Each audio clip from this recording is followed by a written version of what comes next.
Pozdrav i dobrodošli. Danas ćemo se pozabaviti jednim od najčešćih motora koji se može naći pod haubom BMW-a koji nosi ovakvu oznaku, ili ovakvu, ili jednu od ovih. U svakom slučaju, bez obzira na sve varijacije, razlika je samo u snazi, a uvijek je riječ o istom dvolitrenom četverocilindarskom dizelašu. I ovdje se nećemo baviti legendarnim M47, koji slovi kao neuništiv, već njegovim nasljednikom N47, čija je reputacija nešto drugačija. Uvriježeno je mišljenje da su ovi motori nepouzdani i komplicirani, te samim time i zahtjevni i skupi za održavanje. No da li je to istina ili je ipak u pitanju puko pretjerivanje? Pa to ćemo saznati u ovom videu. Prije svega, osnove. Koje su razlike između spomenuta dva motora, M47 i N47? Odnosno, ako smo se namjerili kupiti neki polovni BMW dizel, kako da znamo što je pod haubom? Naravno, oznake modela ne znače puno po ovom pitanju, već moramo vidjeti sam motor. Dakle, ovo je M47 koji se ugrađivao do cirka prve polovice 2007. te je ovisno o varijanti imao od 114 do 163 konjskih snaga. S druge strane, N47 izgleda ovako, te ćemo ga naći u većini modela od 2007. pa nadalje. Snaga ovdje, ovisno o varijanti, ide opet od 114 pa sve do čak 215 konja u twin turbo inačici. Ok, idemo sad vidjeti koji su tu nedostaci i karakteristične slabe točke kod N47 motora, to jest na što treba obratiti pažnju prilikom kupovine, ali i kasnije. Za početak, ono što vjerojatno i ptice na grani znaju. Fazni lanac, dakle onaj koji povezuje radilicu i bregaste. BMW su postali zloglasni upravo zbog pucanja ovog lanca, što onda dovodi do kompletne havarije motora. Ventili i klipovi se sudare, te astronomski skupih popravaka. A ovdje je riječ o kombinaciji dva vrlo specifična problema. Prvo, lanac je, pogotovo na prvim izvedbama N47 motora, bio napravljen od nedovoljno čvrstog materijala, što je dovodilo do toga da se relativno brzo izduži. Drugo, sam lanac, odnosno cijeli razvod, se nalazi sa zadnje strane motora, do mjenjača, što uvelike otežava i poskupljuje zamjenu, što su mnogi vlasnici nastojali izbjeći pa prodavali auto samo da ga se riješi. Princip pređi muku moja na drugog. Nadalje, s prednje strane motora imamo remenicu radilice, koja je slaba točka ne samo ovog, nego i mnogih drugih dizelskih motora.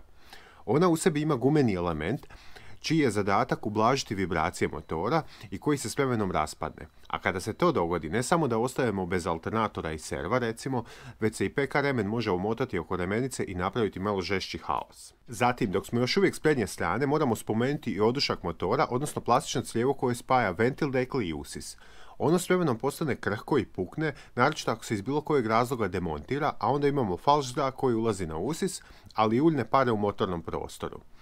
Ovo je krajnje jednostavno za zamijeniti, a uz to BMW je napravio zamjensku verziju crijeva koja je puno izdržljivija.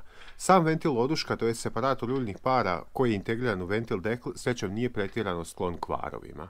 Onda imamo jedan problem koji je učestal na manje više svim BMW-ovim motorima iz ovog razdoblja. Curenje ulja na kućištu filtera i hladnjaka ulja. Ovo se događa zbog stalnog grijanja i hlađenja, zbog kojeg dihtunzi na ovom kućištu postanu pretvrdi te prestanu dihtati. Ovo nisu skupi dijelovi, kupe se sve brtve u setu, a ni zamjena nije baš težak posao. Potom još jedan rasprostranjen i poprilično poznat kvar, hladnjak EGR-a koji procuri, ali ne prema van nego prema unutra. Odnosno, drugim riječima, antifriz počne curiti u ispušne plinove koji idu u motor. A onda imamo misteriozne gubitke rashladne tekućine kojima neko ko nije upućen u ovaj problem će teže ući u trag. Ovaj problem s EGR-om je toliko ozbiljan da čak postoji opoziv ili više njih za mnoge modele gdje se ovaj hladnjak mijenja sa poboljšanom varijantom. Što se tiče dizni, to jest injektora, ovdje imamo sve ono što ide u paru sa praktički svim novijim common rail sustavima. Osjetljivi su na održavanje i kvalitetu goriva. Ali postoji jedan specifičan, uvjetno rečeno, problem.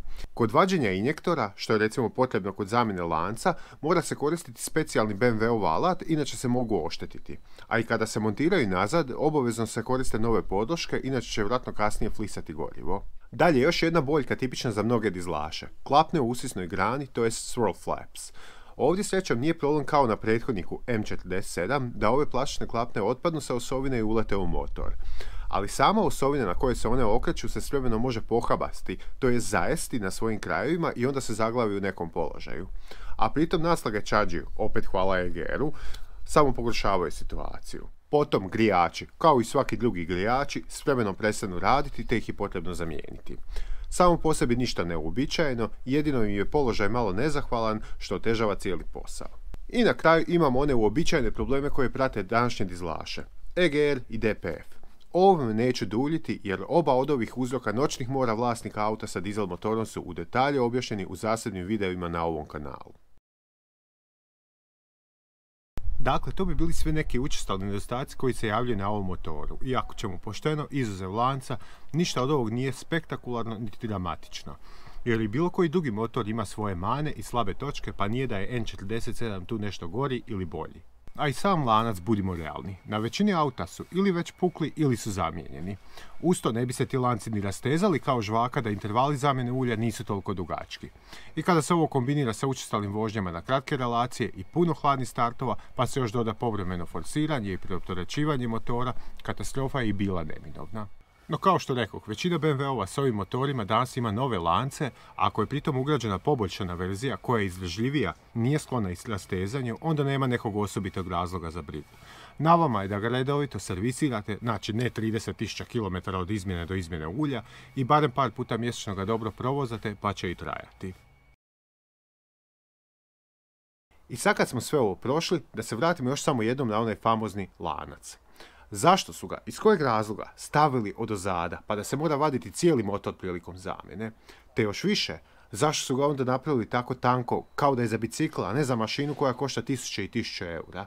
E pa postoji jednostavan odgovor. Naime, lanac bi u teoriji trebao trajati koliko i motor, te se za razliku od zupčastog remena ne mijenja u određenim intervalima. I onda su proizvođači, ne samo BMW, nego i Mercedes i Audi, na primjer, odlučili da ga prebace na zadnju stranu motora. Zašto? E pa zato što je onda prednja strana motora kompaktnija i što je bitno niža.